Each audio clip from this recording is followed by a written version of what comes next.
伫咧半暝12点外呢，邦桥一间连锁的餐厅发生加速烫爆炸，造成6个人受伤。不过顶个月有做这消防安检，为什么会出这款的问题呢？事故原因佫需要调查。这桩事故也影响到徛街咸店面，目前受灾户有29个人去登记。市长侯友宜就讲，这栋建筑物经过托博技术去鉴定了后，认为这1楼到3楼的结构有受到损害，就需要来评估，也要了解这个事件敢是有人为的过失。路的一群人伫咧行，突然间“砰”一声真大声，看板落来玻璃破去，喷在路的，真侪过路人受影响，甚至有人倒伫咧涂骹，附近的大户也真惊。好险床在这一侧，也好险衣柜正好摆在那儿，也正好是那一片，只有那一片破掉，这边也破的话会很可怕。或者没事还好啦，东西就只好想办法。伫边受灾户厝内是规个乱糟糟，窗仔门厅喷甲客厅内面，玻璃破去也甲规涂骹，拢是隔壁栋2楼店面造成的。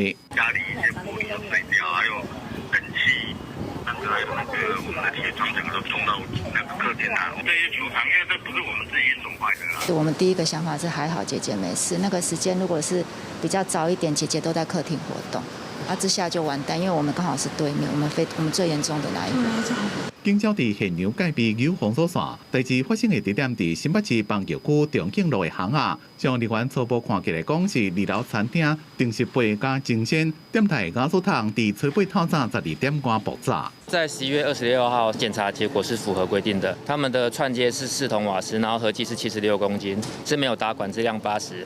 那另外它的管线跟它的储存空间都是符合我们相关的法令规定。爆炸了后，餐厅内面的天棚的管线规个拢爆出来，真侪钢筋拢看现场乱糟糟。不过已经无伫咧营业啊，哪会突然间爆炸？瓦斯管头是毋是有漏气？店内装的漏气警报，也个紧急夜灯装置是毋是有发挥作用？也个会调查。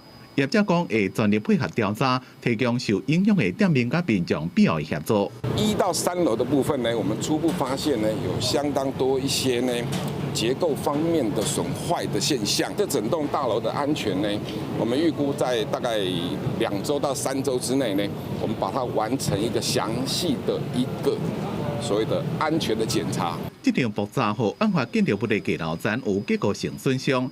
虽然新北市土木技术工会讲大楼应该是免拆，不过2-3礼拜内会全面评估。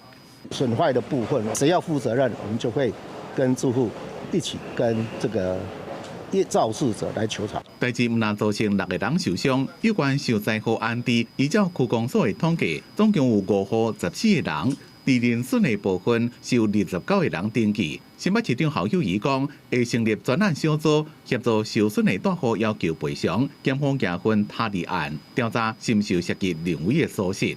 记者综合报道。